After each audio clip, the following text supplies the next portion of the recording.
तुम्हाला सांगितलं होतं की कॅटेगरीज आपल्याला डायनेमिक करायचे आहे. ओके, म्हणजे इथनं आपण जेव्हा कॅटेगरीवर क्लिक करू तेव्हा अशी लिस्ट व्ह्यू दिसलं पाहिजे. ॲड कॅटेगरीवरती मी क्लिक केल्यानंतर कॅटेगरी ॲड झाली पाहिजे. ओके, सपोज मी कॅटेगरी ॲड करतो डेमो नावाची, मी सेव्ह केलं, ती कॅटेगरी आपली इथं ॲड झाली. ओके, आणि यामध्ये हा जो कॉलम दिसतोय नंबर ऑफ पोस्ट, आपला तो फ्युचर रेफरन्ससाठी मी घेतला आहे का एका कॅटेगरीच्या अंडर आपण म्हणजे किती पोस्ट आहे त्या पोस्ट आपण इथं काउंट काढू शकतो त्याचा. ओके, बाकी मग एडिटची फंक्शनॅलिटी, एडिटवर क्लिक केल्यानंतर ती आपण एडिट करू शकतो. ओके, डिलीटला डिलीट. तुम्ही केलं आहे कॅटेगरीचं?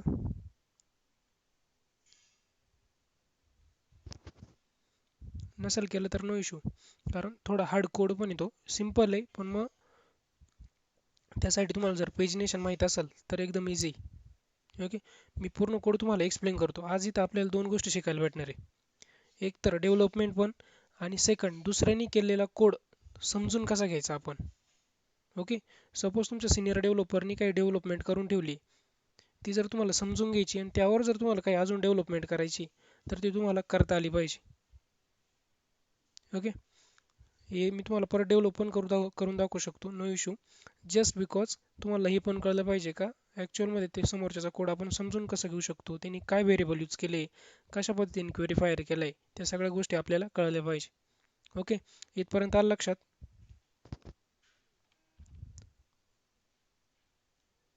हॅलो, आवाज येत नाही का माझा?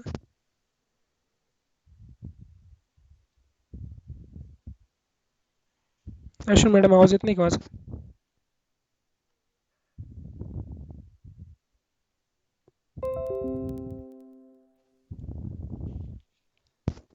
हॅलो,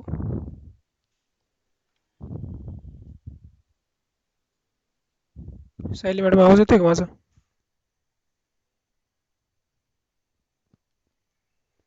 ओके, जर नसेल आवाज येत, येतोय सर. ओके, तुमचा आवाज मला नाही येते, ठीक आहे, नो इश्यू. हे बघा, मी तुम्हाला आता फर्स्ट ॲड कॅटेगरीचा कोड दाखवतो. ओके, ॲड कॅटेगरीवर क्लिक केल्यानंतर इथं आपल्याला पेज दिसतं URL ला add category dot PHP. Okay, ते पेज आपण आपल्या एडिटरमध्ये ओपन करून घेऊ. कंट्रोल O केलं, पेस्ट केलं. ओके. ओके, हे झालं आपलं ॲड कॅटेगरीचं पेज.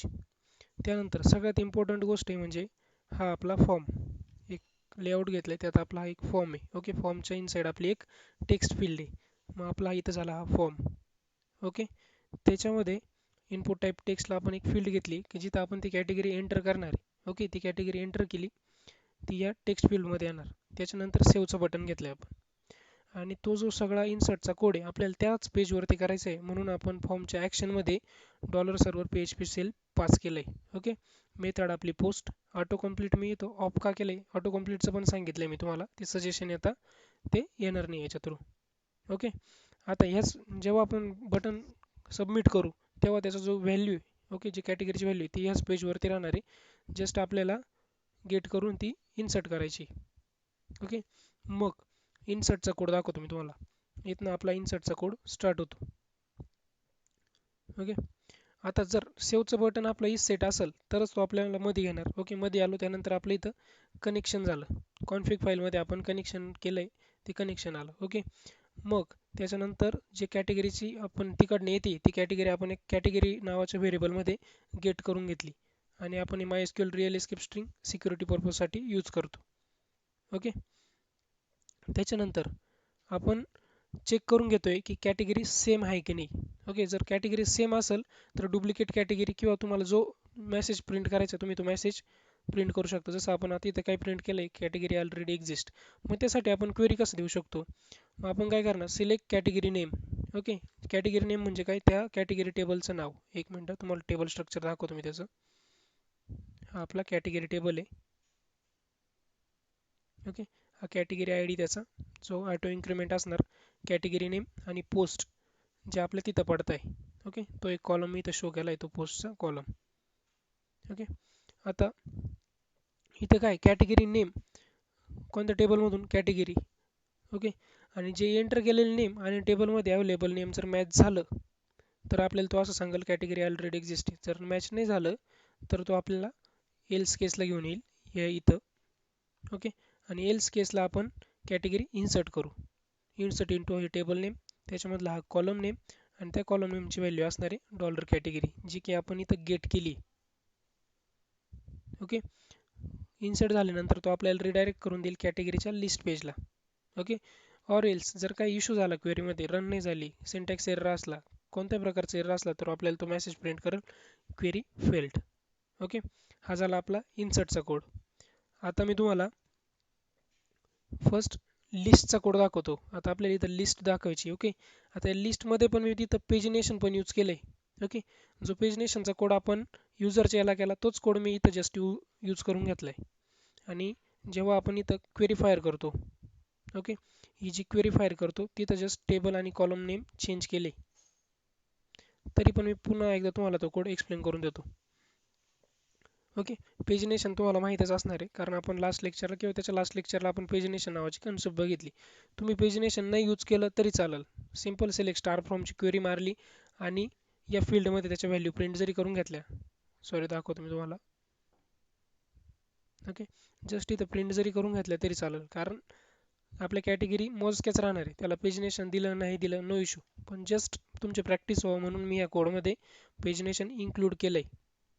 ओके, तर इथे क्वेरी काय टाकली, select star from category. Okay, category नावाच्या टेबलमधले सगळे रेकॉर्ड मी सिलेक्ट केले order by category I D. Category I डीच्या ऑर्डरने आपल्याला तो डेटा सिलेक्ट होऊन येणार. ओके, मग तो इथे ही आपली क्वेरी फायर झाली.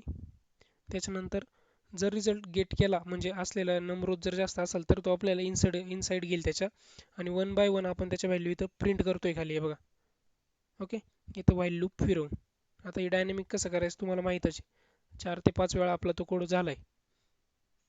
ओके, बाकी पेजिनेशनची कन्सेप्ट आहे आपली खाली टोटल, त्याचा काउंट वगैरे ऑफसेट वगैरे काढून मग त्याला लिमिट सेट करतो, किती पेजचे रेकॉर्ड दाखवायचे, ते सगळं आपण पेजिनेशनच्या याला बघितलंय. जर कोणाचं पेजिनेशनचं लेक्चर मिस झाला असेल तर त्याचा व्हिडिओ पण मी अपलोड केलाय, तो व्हिडिओ एकदा बघून घ्या, ही कन्सेप्ट तुम्हाला क्लिअर होऊन जाईल. ओके, त्यानंतर जस्ट रेकॉर्ड मी काय केले, गेट केले आणि इथं खाली प्रिंट केले प्रत्येक कॉलम नेमच्या समोर. ओके, आता कसं एस म्हणजे आपला सिरियल नंबर आहे, तो सिरियल नंबर मी इथं प्रिंट केला डॉलर सिरियल म्हणून. ओके, कॅटेगरी नेम, जी कॅटेगरी फील्ड आहे तिकडची ती इथं प्रिंट केली, जो पोस्ट आहे ती पोस्ट इथं प्रिंट केली. ओके, वन बाय वन जेवढे त्या टेबलमध्ये रेकॉर्ड असणार तेवढा डेटा आपल्याला व्हाईल लूपकडून फिरून तो सगळा डेटा आपल्या इथं प्रिंट होत चालेल. ओके, आता आपण इथं 3चं लिमिट केलंय म्हणून एका पेजवर आपल्याला 3च रेकॉर्ड दिसतील. मी जेव्हा नेक्स्ट करतो बाकीचे पुढचे रेकॉर्ड आपल्याला इथं दिसणार आहे. ओके, आता आपण कॅटेगरी ॲड पण केली आणि लिस्टला शो पण केली. ओके, आता आपल्याला ती कॅटेगरी एडिट करायची आणि डिलीट करायची. आता एडिट आणि डिलीटचं लॉजिक मी तुम्हाला सांगितलंय काय, की आपल्याला पर्टिक्युलर हेच रेकॉर्ड एडिट करायचं असेल तर त्याचा आय डी आपल्याला URL मध्ये पास करावा लागतो. ओके, मी आता ह्या एडिटवर क्लिक केलं तर त्याचा आय डी इथे URL मध्ये पास झाला बघा. ओके, मग तो पास कुठून करतो, त्याच्या क्लिकवरनं. ओके, इथं आपलं एडिटचं बटन आहे, मी इथं तो कॅटेगरी आय डी येतो, त्या पर्टिक्युलर कॅटेगरीचा आय डी आपण इथं पास केला त्या URL मध्ये. ओके, आय डी नावाचा हा एक युजर डिफाईन व्हेरिएबल घेतला, त्याच्यामध्ये तो आय डी आपण पास केला, तोच आय डी आपल्या URL ला जाणार आहे. ओके, आणि त्यासाठी आपल्याकडे एक फाईल आहे update category dot PHP. Okay, मग त्या फाईलला तो कोड आला, तो आय डी आला. मग आपण इथं क्वेरी काय फाईल करू या पेजला, की जो वर आपल्याला URL मधून गेट झालेला आय डी आहे त्या आय डीचा आणि आपल्या टेबलमधला आय डी जर मॅच झाला तर तेवढा डेटा मला सिलेक्ट आणि गेट करून द्या. ओके, नसेल समजलं परत रिवाइज करतो direct code through. Update category आपण ओपन करू, हे आपलं अपडेट कॅटेगरीचं पेज.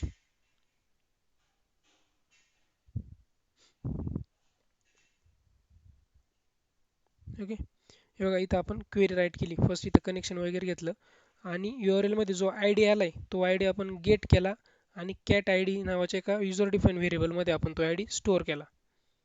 ओके, त्यानंतर आपण इथं क्वेरी फायर केली, सिलेक्ट स्टार फ्रॉम कॅटेगरी नावाच्या टेबलमध्ये जो कॅटेगरी आय डी तो जर आपण गेट केलेला आय डी सोबत मॅच झाला तर मला रिझल्ट पूर्ण डेटा गेट करून दे, मग तो आपण डेटा गेट केला. ओके, आणि एडिटच्याला आपण काय लॉजिक लावतो, इथं ती व्हॅल्यू प्रिंट करून दाखवतो की ॲक्च्युअलमध्ये तिकडची व्हॅल्यू काय ती, मग त्याच्यासाठी आपल्याला जे व्हॅल्यू नावाचा ॲट्रिब्यूट आहे त्यात आपण ती व्हॅल्यू इथं प्रिंट करून घेतली. ओके. आता आपल्याला हा डेटा सेव्ह करायचा आहे. तुम्ही इथं काही चेंज केला तो अपडेट झाला पाहिजे. मग आपल्याला परत अपडेटची क्वेरी करावं लागेल. ओके. मग आपण इथं अपडेटची पण क्वेरी केली. त्याच्यासाठी इथं परत आपण हिडन करून त्याचा आय डी पण पाठवलाय. कारण कोणत्या आय डीचा डेटा आपल्याला अपडेट करायचा आहे त्यासाठी आपण इथं हिडन फील्ड यूज केली. ओके. आता इथं परत कमी डेटा आहे, सिंगल रेकॉर्ड आहे म्हणून आपण त्याच पेजवरती घेतलाय. हे आपला फॉर्म टॅग. त्या फॉर्म टॅगमध्ये form action dollar server PHP self. Okay, म्हणजे ह्याच पेजवरती आपला डेटा येणार आहे. मग परत खाली आपला इथं इच सेटने आपण चेक करून घेतलं की सबमिट बटन क्लिक झालंय की नाही. ओके, इच सेट झालंय की नाही ते बटन. सेट झाला असेल तर तो आपण मध्ये येणार आणि इथं आपली अपडेटची क्वेरी फायर होणार. ओके. अपडेट आपले कॅटेगरी टेबलचं नाव सेट आपण कीवर्ड यूज करतो. जो कॅटेगरी आय डी आहे टेबलमधला आणि जो डॉलर पोस्टने आपल्याला आय डी भेटतोय. ओके, त्या आय डी मॅच झाला तर आमचं हे रेकॉर्ड इन्सर्ट करा. कॅटेगरी नेम जो डॉलर पोस्टने कॅटेगरी नेम आलाय ते आपण अपडेट होऊन जाईल. ओके. परत वेअरची कंडिशन आपल्याला चेक करावं लागेल. काय वेअरची कंडिशन चेक करावं लागेल? आपला जो कॅटेगरी आय डी आहे तो डॉलर पोस्टच्या आय डी सोबत मॅच करायचा आहे. ओके, मॅच झाला तरच अपडेट होईल आपला तो रेकॉर्ड. आणि अपडेट झाल्यानंतर तो तुम्हाला परत रिडायरेक्ट करून देईल कुठं? तुमच्या लिस्ट पेजला. जे आपलं कॅटेगरी डॉट PHP नावाचं लिस्ट पेज आहे त्या पेजला तुम्हाला तो रिडायरेक्ट करून देईल. मी आता अपडेट केलं त्याने परत आपल्याला या कॅटेगरी डॉट PHP नावाच्या पेजला रिडायरेक्ट करून दिलं. ओके, हे झालं तुमचा एडिटचा कोड. श्रद्धा मॅडम, आवाज येतोय माझा? हो सर. ओके. बाकीच्यांना येतोय ना? हो सर. हो सर. ओके. आता आपल्याला बघायचं आहे डिलीटचं. सेम जसं आपण एडिटला केलं ना तसंच डिलीटला काय करायचं, याला पण आपल्याला एक आय डी पाठवावा लागतो. ओके, मी आता या डिलीटवरती जर क्लिक केलं तर लगेच फंक्शनॅलिटी, आपण त्याला काही कन्फर्मेशनसाठी अलर्ट वगैरे दिलं नाही, डिलीट केलं तो लगेच डिलीट होऊन जाईल. ओके, मी यासाठी परत आपण डिलीटचं एक पेज बनवलेलं आहे त्याला पण एक आय डी पास करतो. कुठून? जेव्हा आपलं कॅटेगरी डॉट PHPचं पेज आहे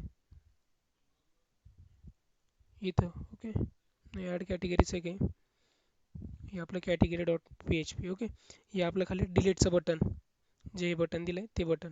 ओके, सॉरी तो आपला फाउंडेशनचा आयकॉन आहे त्याला आपण बटन म्हणू शकतो. त्याला आपण डिलीट कॅटेगरी डॉट PHP नावाचं एक पेज बनवलं. ओके, त्या पेजला परत तो आय डी आपण गेट करून पाठवला.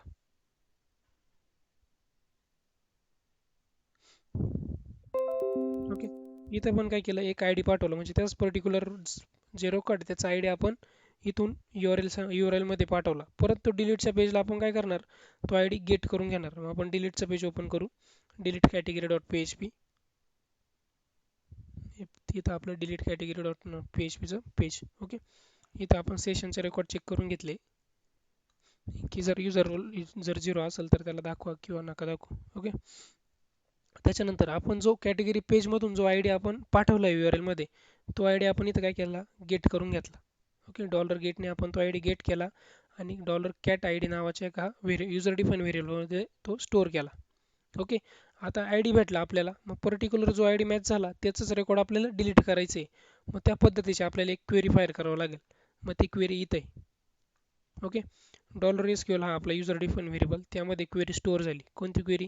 Delete from category where category I D match होईल जो URL मधल्या आय डी सोबत. ओके, मग ती कॅटेगरी आपली क्वेरी फायर कधी होईल? जेव्हा आपण MySQL अंडरस्कोर क्वेरी नावाच्या प्रिडिफाईन फंक्शनमध्ये पास करू तेव्हा. त्याला 2 पॅरामीटर पास करावं लागतं, फर्स्ट कनेक्शन आणि दुसरं तुमची ती क्वेरी. ओके, मग ती क्वेरी फायर होणार त्याच्यानंतर तुम्हाला ती रिडायरेक्ट करून देईल. ओके, कोणी मेसेज टाकला का? एक मिनिट.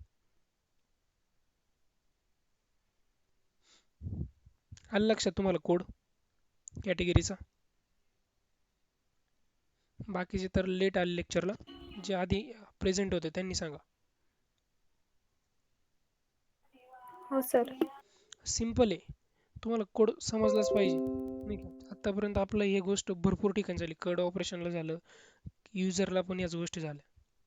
ओके, आता हे पेजेस पण मी तुम्हाला देतो, पण पेजेस देताना तुम्ही काय करायचं, फर्स्ट कोड बघून टाईप करून तुमच्या कोडमध्ये इम्प्लिमेंट करा, नो इश्यू, पण मग टाईप करूनच करा. ओके, पेजिनेशनची जी कन्सेप्ट आहे ती तुम्हाला कळली पाहिजे. जमेल तुम्हाला तसं करायला? नाहीच जमलं तर बॅकअप आहे फाईलचा तुमच्याकडे, तो या फाईल ज्या मी सेंड करतोय त्या फाईल डायरेक्ट तुम्ही इन्स्टॉल केल्या तरी चालतील डायरेक्ट. ओके, म्हणजे इकडून कॉपी करा आणि तुमच्या प्रोजेक्टच्या फोल्डरमध्ये पेस्ट केल्या तरी तुमचा प्रोजेक्ट व्यवस्थित रन होईल. ओके, आता आपलं कॅटेगरी तर झालं, आपल्याला आता उद्या मोस्ट इम्पॉर्टंट सगळ्यात भारी टास्क करायची ती म्हणजे पोस्टची. ओके. पोस्टमध्ये भरपूर साऱ्या गोष्टी शिकायला भेटणार आहे आपल्याला, जसे की इमेज अपलोडेशन. ओके. त्याला मी तुम्हाला ते शिकवलं होतं, पण आता उद्या ॲक्च्युअलमध्ये आपल्याला ते पण बघायला भेटेल. ओके. एकदा आपलं पोस्टचं काम संपलं की मग आपल्याला आपल्या फ्रंट व्ह्यूला काम करायचं आहे. ॲडमिन पॅनल कंप्लीट झाला त्याच्यानंतर आपल्याला इमेजेस डायनॅमिक करायच्या, हे कंटेंट डायनॅमिक करायचं. ओके. हे सगळ्या गोष्टी मग आपल्याला डायनॅमिक करायच्या. आलं लक्षात? तर जमेल तुम्हाला करायला कॅटेगरीचं. बाकीच्यांनी व्हिडिओ बघून घ्या, मी व्हिडिओ टाकतो यूट्यूबला की पहिले 15 मिनटं झालं काय. ओके. जस्ट आजच्या लेक्चरला मी कोड एक्सप्लेन केला आहे की दुसऱ्यांनी केलेलं कोड पण आपल्याला समजला पाहिजे. तर तो कसा समजून घ्यायचा त्याचा फ्लो मी आजच्या लेक्चरला सांगितला. ओके. सो व्यवस्थित प्रॅक्टिस करा आणि उद्या तुम्हाला हे जमलंच पाहिजे. जमलं जाऊ द्या, तुमच्या प्रोजेक्टमध्ये इम्प्लिमेंट झालंच पाहिजे तर मला पोस्टचं स्टार्ट करायला. ओके. तर ठीक आहे, आजची मीटिंग मी ओव्हर करतो आणि फाईल ग्रुपवरती टाकून देतो. काय डाऊट आहे कोणाला? नाही सर. ओके.